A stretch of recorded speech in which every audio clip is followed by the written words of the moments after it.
அனைவருக்கும் வணக்கம். இன்றும் நாங்கள் மிக முக்கியமான ஒரு நபர் பற்றிய காணொலியாகத்தான் இந்த காணொலி அமையும். அந்த நபர் யார் என்று உங்களுக்கு தெரியும். அர்ச்சனா ராமநாதன் சம்பந்தமாக மிக முக்கியமான ஒரு காணொலியை இன்று வெளியிடப் போகின்றோம். எனவே இந்த காணொலியின் முக்கியமான நோக்கம், அர்ச்சனா ராமநாதன் அவர்கள் உண்மையில் ஒரு நேர்மையானவராகவும், ஒரு தாய் தந்தைக்கு ஒரு பொறுப்பான ஒரு பிள்ளையாகவும், தந்தைக்கு துரோகம் செய்கின்ற மனநிலை இல்லாமலும், அது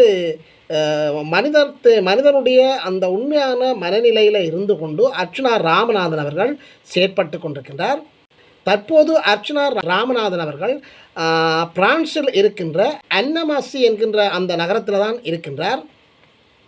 எனவே இந்த ஐக்கிய நாடுகள் சபையில் அர்ச்சனா ராமநாதன் அவர்கள் நீண்ட நாட்களாக தங்கி இருக்கின்றார். அதாவது ஐக்கிய நாடுகள் சபை உள்ள அந்த காரியாலயங்கள் உள்ள இடங்களில் தான் அர்ச்சனா ராமநாதனுடைய அந்த பிரசன்னங்கள் தற்போது காணப்படுகின்றன. எனவே ஐக்கிய நாடுகள் சபையிலே அவர் சிறப்பான ஒரு பங்களிப்பை செய்ய உள்ளார் என்பதை மறைமுகமாக சுட்டி காட்டுகின்றார். எனவே தான் இந்த ஐக்கிய நாடுகள் சபையின் அருகிலே நிற்பதற்கு காரணம், அதாவது ஐக்கிய நாடுகள் சபையில் நீண்ட நாட்களாக நிற்பதற்கு என்ன காரணம் என்பதை இன்றைய காணொலியில் அவர் திட்ட தெளிவாக விளங்கப்படுத்துகின்றார். மேலும் தான் இவ்வாறு ஐக்கிய நாடுகள் சபையில் நிற்பது இலங்கை அரசாங்கத்துக்கு ஒரு சர்வதேச நெருக்கடிகளை ஏற்படுத்துகின்றது என்று சொல்லியும், எனவே இன்டர்நேஷனல் ரீதியாக தான் ஒரு இலங்கை அரசாங்கத்துக்கு மிகவும் ஒரு நெருக்கடி வாய்ந்த ஒரு நபராக இருப்பதாக அர்ச்சனா ராமநாதன் அவர்கள் தன்னுடைய உத்தியோகபூர்வ காணொலியில் தெரிவித்திருக்கிறார். எனவே இந்த அர்ச்சனா ராமநாதன் அவர்கள் இந்த உத்தியோகபூர்வ காணொலியில் தெரிவித்த முக்கியமான விடயங்கள் பற்றி நாங்கள் இன்று உங்களுடன் பேசலாம் என்று இருக்கின்றோம். எனவே எமது காணொலிக்கு நீங்கள் புதியவராக இருந்தால் மறக்காமல் சப்ஸ்கிரைப் பண்ணுங்கள், ஷேர் பண்ணுங்கள், கமெண்ட்ஸ் பண்ணுங்கள், லைக் பண்ணுங்கள். அருகில் இருக்கின்ற அந்த வெள்ளைக்கொன்னை கிளிக் பண்ணி நாங்கள் போடுகின்ற காணொலிகள் அனைத்தையும் உடனுக்குடன் பார்க்கக்கூடியவாறான நோட்டிஃபிகேஷனை ஏற்படுத்தி கொள்ளுங்கள். அர்ச்சனா ராமநாதன் அவர்கள் எந்த காணொலியிலும் சொல்லாத ஒரு முக்கியமான கருத்தை இந்த காணொலியில் சொல்லியிருக்கின்றார். அந்த கருத்தை நீங்கள் இறுதி வரை பார்க்கின்ற போதுதான் சரியாக தென்படும். எனவே இடையில ஸ்கிப் பண்ணாமல் இறுதி வரை பாருங்கள். மேலும் இந்த காணொலியை நீங்கள் ஏனைய காணொலிகள் பார்ப்பது போல ஒரு பொழுதுபோக்காக ஒரு செய்தியை பற்றி பார்க்கின்ற ஒரு நிகழ்வாக பார்த்து விடுவதாக இருந்தால் நீங்கள் காணொலியை இப்பொழுதே பார்ப்பதை நிறுத்திவிட்டு செல்லுங்கள் என்று சொல்லி அர்ச்சனா ராமநாதன் சொல்கின்றார். எனவே இந்த காணொலியின் முக்கியத்துவத்தை தான் அர்ச்சனா ராமநாதன் அவர்கள் தன்னுடைய அந்த ஆரம்ப கட்டத்திலேயே தெளிவாக கூறுகின்றார். அர்ச்சனா ராமநாதன் அவர்கள் தான் யுஎன்ஏ அதாவது ஐக்கிய நாடுகள் சபையில் தொடர்ச்சியாக தான் நிற்பதன் காரணமாக பலருக்கு பல பிரச்சனைகள் ஏற்பட்டிருக்கின்றது சொல்லியும், அந்த பலர் என்று நான் குறிப்பிடுவது இலங்கை அரசாங்கத்தை தான் குறிப்பிடும் என்று சொல்லியும் அர்ச்சனா ராமநாதன் அவர்கள் திட்ட தெளிவாக கூறுகின்றார். மேலும் ஜெர்மனியில் இருந்து தான் இப்பொழுது பிரான்சுக்கு வந்துவிட்டேன் என்று சொல்லியும், ஏன் தான் தொடர்ந்து ஐக்கிய நாடுகள் சபையில் இந்த டாக்டர் அர்ச்சனா நிற்கிறார் என்பதற்கு சரியான விளக்கத்தை சொல்ல அர்ச்சனா ராமநாதன் அவர்கள் முற்படுகின்றார். நேற்றைய தினம் ஜெர்மனியில் இருந்துவிட்டு நேற்று இரவு 8 மணிக்கு தான் பிரான்சில் உள்ள அன்னமாசி என்ற இடத்திற்கு வந்து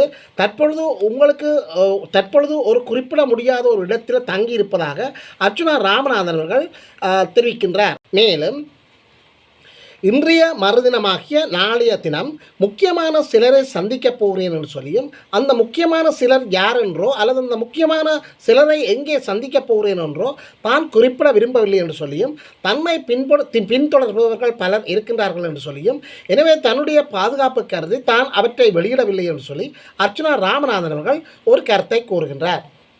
ஏனென்று சொன்னால் ஸ்ரீலங்கா அரசு மிக மோசமாக குழம்பி இருக்கின்றது, குத்தி முறிந்து கொண்டிருக்கின்றது, குழம்பி விட்டது. என்னத்துக்காக அர்ச்சனா தொடர்ச்சியாக ஐக்கிய நாடுகள் சபையில் நிற்கிறார் என்று சொல்லி மிகுந்த குழப்பத்துக்கு உள்ளாகி இருக்கின்றது. அர்ச்சனா யூரோப்பில் நிற்பதால் சில அமைச்சர்கள் தொடர்ந்தும் யூரோப்பில் நிற்க விடப்பட்டிருக்கின்றார்கள் என்று சொல்லி அர்ச்சனா சொல்லுகின்றார். எனவே அர்ச்சனாவால் சில பிரச்சனைகள் இலங்கை அரசாங்கத்துக்கு ஏற்படலாம் என்று சொல்லி கருதியதன் காரணமாக சில அமைச்சர்களையும் யூரோப்பில் இலங்கை அரசாங்கம் நிறுத்தி வைத்திருப்பதாக ஒரு செய்தியை அர்ச்சனா ராமநாதன் அவர்கள் தெரிவிக்கின்றார். எனவே அர்ச்சுனா ராமநாதன் அவர்கள் சிலவற்றை கதைக்கின்ற போது இந்த அமைச்சர்களும் ஓடி வந்து சில விஷயங்களை கதைக்கின்றார்கள் என்று சொல்லியும் தங்கள் பக்க நியாயங்களை குறிப்பிடுகிறார்கள் என்று சொல்லியும் அதைவிட இந்த அர்ச்சுனாக்கு ஒரு இந்த இந்த இந்த அரசாங்கத்துக்கு இன்டர்நேஷனல் தலையீடியாக அர்ச்சுனா ராமநாதன் அவர்கள் தற்பொழுது மாறியிருக்கிறார்கள் என்று சொல்லி அர்ச்சுனா ராமநாதன் அவர்கள் ஒரு சிறப்பான கருத்தை கூறியிருக்கின்றார். எனவே இதைவிடவும் மேலும் மோசமான தலையீடுகளை தான் கொடுப்பதற்கு தயாராகி வருவதாக அர்ச்சுனா ராமநாதன் அவர்கள் தன்னுடைய கருத்தை மேலும் கூறுகின்றார். எனவே இந்த இடத்துல அவர் இந்த வீடியோவை ஸ்கிப் பண்ணாமல் இறுதி வரை பாருங்கள். அப்பொழுதுதான் நிறைய விடயங்கள் உங்களுக்கு நாங்கள் சொல்லுகின்ற போது தெரியக்கூடியதாக இருக்கும். சிலர் இவர் தன்னுடைய தனிப்பட்ட விடயங்களுக்காகத்தான் ஐக்கிய நாடுகள் சபையில் நிற்கின்றார், யூரோப்பாவில் பயணங்களை மேற்கொள்கிறார் என்று சொல்லி தவறான கருத்துக்களை கூறுகின்றார்கள்.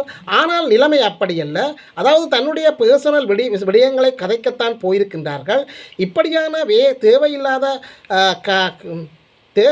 இவ்வாறு தேவையில்லாமல் கதைப்பவர்களுக்கு நான் சில வீடியோக்களை ஆதாரப்படுத்தியிருக்கின்றேன். அண்மையில் நான் எரிக் சொல்கேமிடம் கதைத்தது சம்பந்தமாக ஒரு வீடியோவை நான் வெளியிட்டிருக்கின்றேன். இதைவிட ஐரோப்பா நாடுகளினுடைய பிரதிநிதிகள், ஆசிய நாடுகளுக்கான வெளிநாட்டு பிரதிநிதிகளுடைய படங்களையும் நான் வெளியிட்டிருக்கின்றேன். என்னுடைய பயணத்தை தெளிவாக இந்த காணொலிகளில் நான் தெளிவுபடுத்தியிருக்கின்றேன் என்று சொல்லி அர்ச்சுனா ராமநாதன் அவர்கள் தெரிவித்திருக்கின்றார். இந்த இடத்திலே அர்ச்சுனா ராமநாதன் அவர்கள் யாழ்ப்பாணத்தில் நடக்கின்ற பல்வேறு குற்றச் செயல்களை எரிக் சொல்கேம் மற்றும் ஆசிய நாடுகளுக்கான பிரதிநிதிகளிடம் சொல்கின்ற போது அவர்கள் மிகுந்த குழப்பத்தில் இருந்தார்கள் என்று சொல்லியும், இப்படியா யாழ்ப்பாணத்தில் நடக்கின்றது என்று சொல்லி அவர்கள் தலையில் கை வைத்திருக்கின்றார்கள் என்று சொல்லி அர்ச்சுனா ராமநாதன் அவர்கள் அந்த காணொலியின் போது தெரிவித்திருக்கின்றார். ஏனென்று சொன்னால் யாழ்ப்பாணத்தில் இருந்து இங்கு வருகின்ற எந்த ஒரு எம்பிமாரும் அங்கு நடக்கின்ற மக்களினுடைய அடிப்படை வாழ்க்கை பிரச்சனைகளை திட்டத்தெளிவாக இவர்களுக்கு கூறுவதில்லை. உதாரணமாக போலீசாரனுடைய கைது நடவடிக்கைகள், போலீஸ் நிலையங்களில் நடைபெறுகின்ற சித்திரவதைகள் மற்றும் போலீசாரனுடைய அத்துமீறிய கைதுகள் சம்பந்தமாக தான் கூறிய போது இப்படி யாழ்ப்பாணத்தில் நடக்கிறதா என்று சொல்லி எரிக் சொல்கேம் குழம்பினார் என்று சொல்லி அர்ச்சுனா ராமநாதன் அவர்கள் அப்போது கூறியிருக்கின்றார்.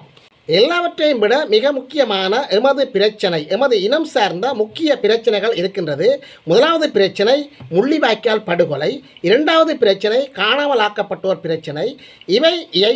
இவற்றை வைத்துத்தான் இங்கே பல பேர் பிஸ்னஸ் நடத்துகின்றார்கள். இங்குள்ள புலம்பெயர் அமைப்புகள் புலிகளினுடைய பெயர்களை சாட்டி அமைத்து இருக்கின்ற சில புலம்பெயர் பினாமிகள் பிஸ்னஸ் பண்ணுகின்றார்கள்.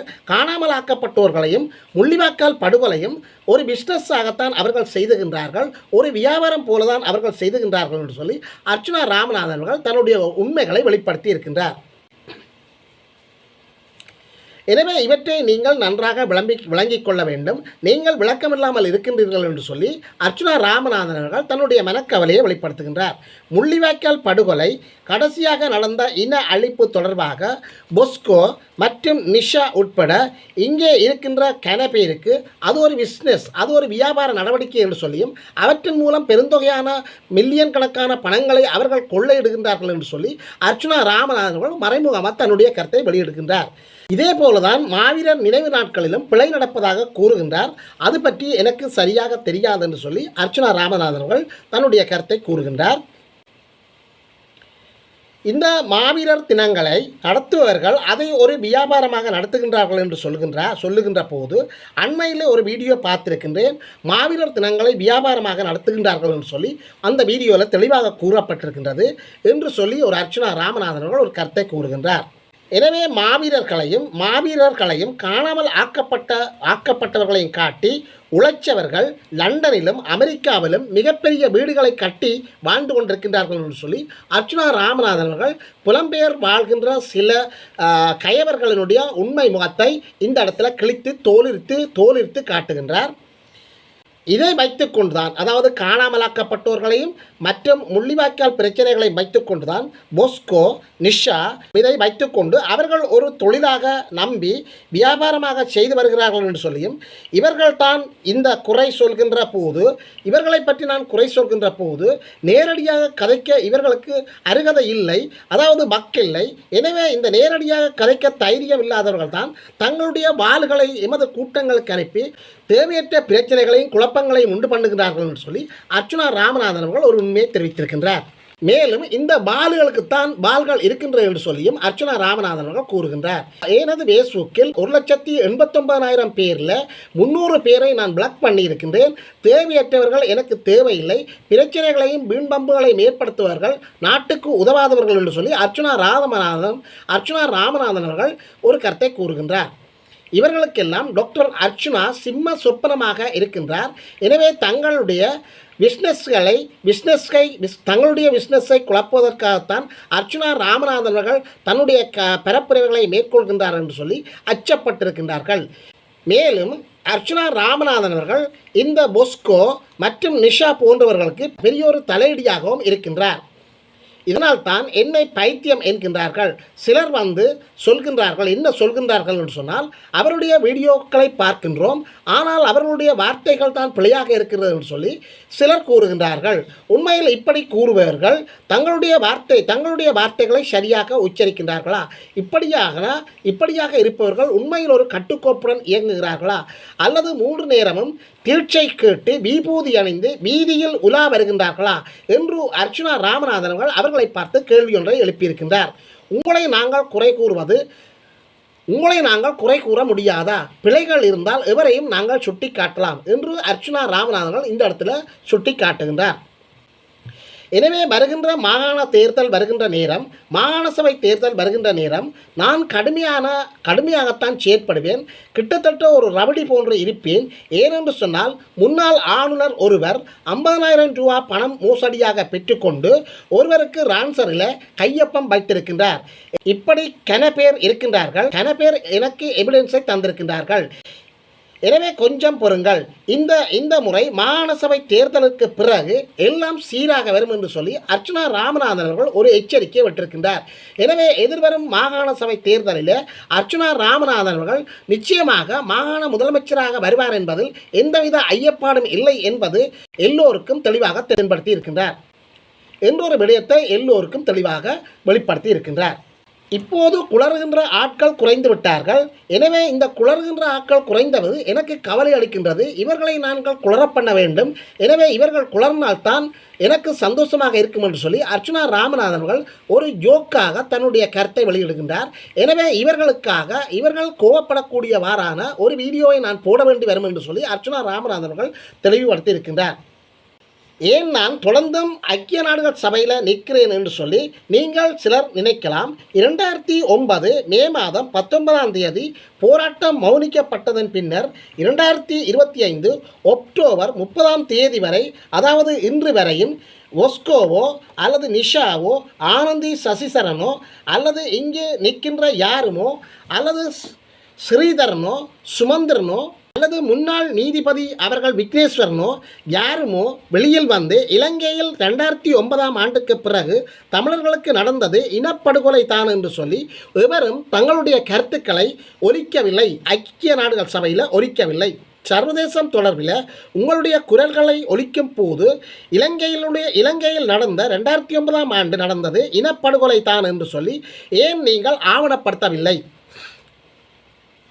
மேலும் ஐக்கிய நாடுகள் சபையில் இலங்கையை சர்வதேச குற்றவியல் நீதிமன்றத்தில் நிறுத்துவதற்கு சாட்சியாக நீங்கள் மாற இருந்தால் எனக்கு முன்னால் வாருங்கள்.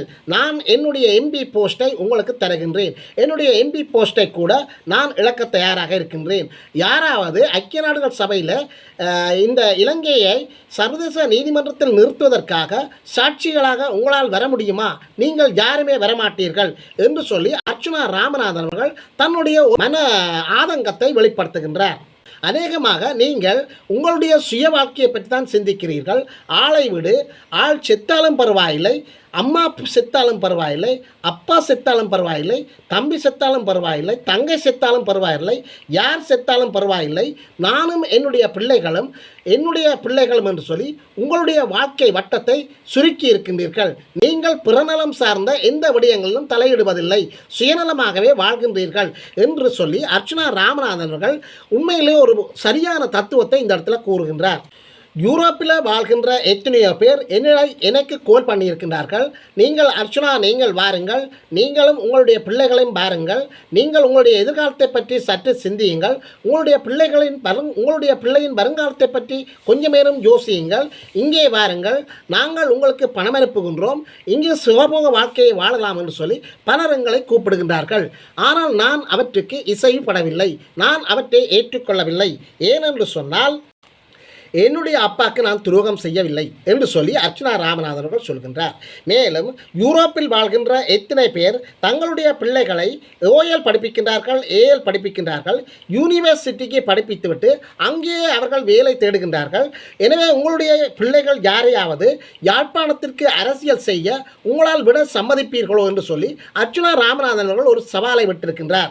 எனவே நீங்கள் யாருமே உங்களுடைய பிள்ளைகளை யாழ்ப்பாணத்துக்கு அனுப்பி அரசியல் செய்ய தயாரில்லை. தமிழர்களுக்கான ஒரு அரசியலை செய்வதற்கு உங்களுடைய பிள்ளைகளை நீங்கள் யாழ்ப்பாணத்துக்கு அனுப்ப உங்களுக்கு தயாரில்லை.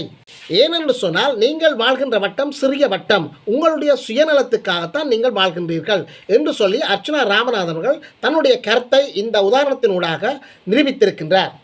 இப்பொழுது இலங்கையில் நடக்கின்ற வெள்ளைக்கொடி விவகாரம் தொடர்பாக ஆளும் கட்சியின் தரப்பிலிருந்தும் ஆளுங்கட்சியினுடைய தரப்பிலிருந்தும் எதிர்க்கட்சி தரப்பிலிருந்தும் பல்வேறு கருத்துக்கள் முன்வைக்கப்பட்டு வருகின்றன. இந்த யுத்தத்தில் நேரடியாக பங்கு பெற்றிய இராணுவ தளபதி கூட இந்த கருத்தை முன்வைத்து வருகின்றார். 20 வருடங்களாக பாராளுமன்றத்துக்கு சென்ற எமது முன்னைய வெள்ளை வேட்டி அரசியல்வாதிகள் இந்த வெள்ளைக்கொடி விவகாரம் சம்பந்தமாக காத்திரமான ஏதாவது நடவடிக்கை எடுத்தார்களா என்று சொல்லி நீங்கள் பாருங்கள். எந்தவித நடவடிக்கையும் எடுக்கவில்லை. அவர்கள் வாளா இருந்தார்கள். எனவே இவர்கள் ஒரு உருட்டு அரசியலைத்தான் இதுவரை காலமும் செய்தார்கள். இந்த 20 வருடத்துக்கு மேலாக உருட்டு அரசியலை செய்து கொண்டு இந்த முன்னை நாள் பாராளுமன்ற உறுப்பினர்களும் சரி, இப்போதைய உறுப்பினர்களும் சரி, யாராவது என்றாலும் எமது பழைய காலத்து வெள்ளை வேட்டி அரசியல்வாதிகளும் சரி ஆக்கபூர்வமாக மக்களுடைய உண்மையான பிரச்சனைகளை சிந்திக்கவில்லை என்று சொல்லி அர்ச்சனா ராமநாதன் அவர்கள் தன்னுடைய கருத்தை ஆதாரப்படுத்துகின்றார். ஒரு டாக்டர் வேலை செய்தவர்கள் அந்த டாக்டர் வேலையை விட்டுவிட்டு அரசியல் செய்ய தயாரா? யாழ்ப்பாணத்திலும் சரி, புலம்பெயர் தேசத்திலும் சரி, யாராவது அவ்வாறு இருந்தால் சொல்லுங்கள். அவ்வாறு உங்களிடம் எவருமே இருக்க மாட்டார்கள். நான் பலரிடம் கேள்விகளை கேட்டிருக்கின்றேன். பலரை இந்த அரசியல் செய்ய வரச் சொல்லி அழைத்திருக்கின்றேன். லோயர்களை அரசியல் செய்ய வரச் சொல்லி அழைத்திருக்கின்றேன். டீச்சர்ஸ்மாரை அரசியல் செய்ய வரச் சொல்லி அழைத்திருக்கின்றேன். என்ஜினியர்ஸ்மாரை அரசியல் செய்ய வரச் சொல்லி அழைத்திருக்கின்றேன். நோப்பேயில் நீங்கள் அந்த அரசியலை செய்வதற்கு வரலாம். அதன் பின்னர் நீங்கள் தோல்வி அடைந்தால் அந்த வேலையை பேர்ந்து திரும்ப எடுத்துக்கொள்ளலாம். யாரும் இதற்கு தயாரில்லை. ஆகவே நான் எந்த ஒரு சமூகத்தை நம்பி இந்த அரசியலை நான் செய்ய வெளிக்கிட்டிருக்கின்றேன் என்பதை நீங்கள் சற்று யோசித்து பாருங்கள். இந்தவாறான சவால்களை உடைக்க தயாரற்றவர்கள் வெறும் டிக்டாக் வழியாகவும் ஃபேஸ்புக் வழியாகவும் குளறுகின்றார்கள், கத்துகின்றார்கள், புலம்புகின்றார்கள். எனவே இவ்வாறான மக்களை நாங்கள் என்னவென்று சொல்வது என்று சொல்லி அர்ச்சனா ராமநாதன் அவர்கள் தன்னுடைய கவலைகளை வெளிப்படுத்துகின்றார். சரி, புலம்பெயர்ந்த சமூகத்தில் இருக்கின்ற யாராவது உங்கள் பிள்ளைகளையும் கூட்டிக் கொண்டு வந்து உங்களுக்கு நடந்த அநியாயத்தை ஐக்கிய நாடுகளில் சொல்லுங்கள். உங்களுக்கு ஆங்கிலம் தெரியாது விட்டால் நான் மொழிபெயர்ப்பாளராக அந்த இடத்துல நிற்க தயாராக இருக்கின்றேன். எனக்கு தெரிந்த ஆங்கிலத்தில் நீங்கள் கதைக்கின்ற அந்த விடயங்களை நான் மொழிபெயர்ப்பு செய்கின்றேன். யாருமே தயாராக இல்லை. ஆகவே யாரும் போராட தயாராக இல்லை என்று சொல்லி அர்ச்சனா ராமநாதன்கள் தன்னுடைய இந்த அரசியல் பயணத்தில் தன்னுடைய வெறுப்புகளை, அந்த அரசியல் பயணத்தின் உண்மைத்தன்மைகளை சர்வதேச ரீதியாக தன்னுடைய இந்த அரசியல் பயணத்தின் உண்மை நிலையை வெளிப்படுத்துகின்றார். வெளிநாடுகளில் இருக்கின்ற பலர் என்னையும் என்னுடைய மகனையும் அங்கு வந்து வாழும்படி அறிவுறுத்தல் கூறுகின்றார்கள், அங்கு அழைக்கின்றார்கள். அவர்கள் தங்களுடைய செலவிலேயே என்னை கூப்பிட்டு அங்கே வாழ வைக்க விரும்புகின்றார்கள். ஆனால் நான் அதற்கு இசைவுபடவில்லை, அதை ஏற்றுக்கொள்ளவில்லை. ஏனென்று சொன்னால் நான் எப்படி பார்க்கிறேன் என்று சொன்னால் அப்பாக்கு செய்கின்ற துரோகமாகத்தான் நான் பார்க்கின்றேன். அப்படித்தான் நான் பார்க்கின்றேன். அந்த மனுஷன் 2009 பிப்ரவரி 14-15 தேதி என்று நினைக்கின்றேன் என்னுடைய அப்பா முல்லைத்தீவில் டிராபிக் போலீஸாக நின்றிருக்கின்றார். அப்பொழுது வந்த கிபிர் தாக்கி இருக்கின்றது. அதாவது இலங்கை இராணுவத்தினுடைய கிபிர் விமானம் வந்து அங்கு குண்டுகளை வீசி இருக்கின்றது. அந்த நிலையில் நாலா பக்கமும் மக்கள் சிதறி ஓடி இருக்கின்றார்கள். இந்த சந்தர்ப்பத்தில் என்னுடைய அப்பாவினுடைய சப்பாத்துக்கு மேலால் ஒரு டிராக்டர் சில்லு ஒன்று ஏறி சென்றிருக்கின்றது. எனவே கால் சிதைந்த நிலையில் என்னுடைய அப்பா நோய்வாய்ப்பட்டு வீழ்ந்திருக்கின்றார், காயமடைந்து விழுந்திருக்கின்றார். எனவே கால் சிலைந்த நிலையில் பின்பு அந்த கால் வெட்டி எடுக்கப்பட்டிருக்கின்றது. அந்த கால் வெட்டி எடுத்து சிகிச்சை அளிக்கப்பட்டிருக்கின்றது. என்னுடைய தந்தை ஒரு டயபெட்டிஸ் பேஷண்ட் என்பதால் அந்த புண் மாறவில்லை. அதன்படி புதுமாத்தளன் ஹாஸ்பிட்டலில் என்னுடைய தந்தை சில காலம் சிகிச்சை பெற்று வந்திருக்கின்றார். புதுமாத்தளன் ஹாஸ்பிட்டலில் கூட செல் தாக்குதல் காரணமாக என்னுடைய தந்தை வயிற்றில் மிக மோசமாக காயப்பட்டிருக்கின்றார். இதன் பின்னர் அங்கு வைத்திருப்பது பாதுகாப்பல்ல என்று சொல்லி ஐசிஆரின் ஊடாக போட்டில் திருவோணமலை பதவியா வைத்தியசாலைக்கு எடுத்துச் சென்றிருக்கின்றார்கள். அங்குதான் என்னுடைய அப்பா கடத்தப்பட்டிருக்கின்றார். கண்களையும் பிடுங்கி கிட்னியையும் பிடுங்கி களவாடிவிட்டு என்னுடைய அப்பா இறந்து விட்டார். என்னுடைய அப்பா இறந்தது சம்பந்தமாக நாங்கள் தேடிய போது போலீஸ்காரர் பெரும் நெருக்கடிகளை எமக்கு ஏற்படுத்தினார்கள். டெத் சர்டிஃபிகேட்டை எடுக்கும்படி எமக்கு அறிவுறுத்தல் கூறியிருந்தார்கள். எனவே என்னுடைய அப்பாவினுடைய டெத் சர்டிஃபிகேட்டை எடுக்க நாங்கள் தயாராக இல்லை. ஏனென்று சொன்னால் எங்களுடைய அப்பாவினுடைய மரணத்துக்கான காரணம் தெரிய வேண்டும். எனவே போஸ்ட்மார்ட்டம் செய்யப்பட்ட ரிப்போர்ட் வேண்டும். எனவே அந்த ரிப்போர்ட் இல்லாமல் என்னுடைய அப்பாவினுடைய மரணத்துக்கான சர்டிஃபிகேட்டை நாங்கள் எப்படி பெறுவது? எனவே இந்த சர்டிஃபிகேட்டை பெறுவதில் நான் தான் தடுத்தேன். இதன் காரணமாக எங்களுடைய குடும்பத்தினருக்கு போலீஸாரும் இராணுவத்தினரும் சிஐடியிலும் பல நெருக்கடிகளை சந்தித்திருந்தோம். என்னுடைய அண்ணாவின் சைக்கிள்களை பலமுறை போலீஸார் பறித்திருக்கின்றார்கள். பலமுறை போலீஸ் நிலையத்துக்கு கூப்பிட்டிருந்திருக்கிறார்கள். பல நெருக்கடிகளை தந்திருந்தார்கள். பலவாறான நெருக்கடிகளை எமக்கு தந்திருந்தார்கள். எல்லாவற்றையும் நாங்கள் பொறுத்து கடந்திருந்தோம். எனவே இந்த நிலையில் என்னுடைய அப்பாவினுடைய அந்த கடத்தப்பட்டு செய்யப்பட்ட அந்த சாவு எனவே மிக முக்கியமாக இலங்கை அரசாங்கம் செய்த மிகப்பெரிய ஒரு குற்றமாக நான் கருதுகின்றேன். எனவே இந்த குற்றத்திற்கு பழி வாங்கியே தீருவேன் என்று சொல்லி அர்ச்சுனா ராமநாதன் அவர்கள் தன்னுடைய அந்த தொடர்ந்து ஐக்கிய நாடுகள் சபையில் நிற்பதற்கான காரணத்தை வெளிப்படுத்துகின்றார். எனவே ஐக்கிய நாடுகள் சபையில் அர்ச்சுனா ராமநாதன் அவர்கள் எவ்வாறான கனதியான நடவடிக்கையை செய்ய போகின்றார்கள் என்பது பொறுத்திருந்தான் நாங்கள் பார்க்க வேண்டி இருக்கின்றது. ஐக்கிய நாடுகள் சபையில் தன்னுடைய தந்தையினுடைய இறப்புக்கு நீதி கோரி அர்ச்சுனா ராமநாதன் அவர்கள் எவ்வாறான போராட்டத்தை மேற்கொள்ளப் போகின்றார், அந்த போராட்டத்தினுடைய விளைவுகள் யாருக்கு பெரிய தலையடியாக அமையப்போகிறது என்று சொல்லி இனிவரும் நாட்களில் தான் நாங்கள் இது சம்பந்தமாக மேலதிக விளக்கங்கள் பெறுகின்ற போது உங்களுக்கு தரலாம் என்று நினைக்கின்றேன். எனவே எமது காணொலிக்கு நீங்கள் புதியவராக இருந்தால் மறக்காமல் சப்ஸ்கிரைப் பண்ணுங்கள், லைக் பண்ணுங்கள். இதுபோல் இன்னும் ஒரு காணொலியில் உங்களை சந்திக்கும் வரை உங்களிடமிருந்து விடைபெற்றுக் கொள்கின்றேன். நன்றி, வணக்கம்.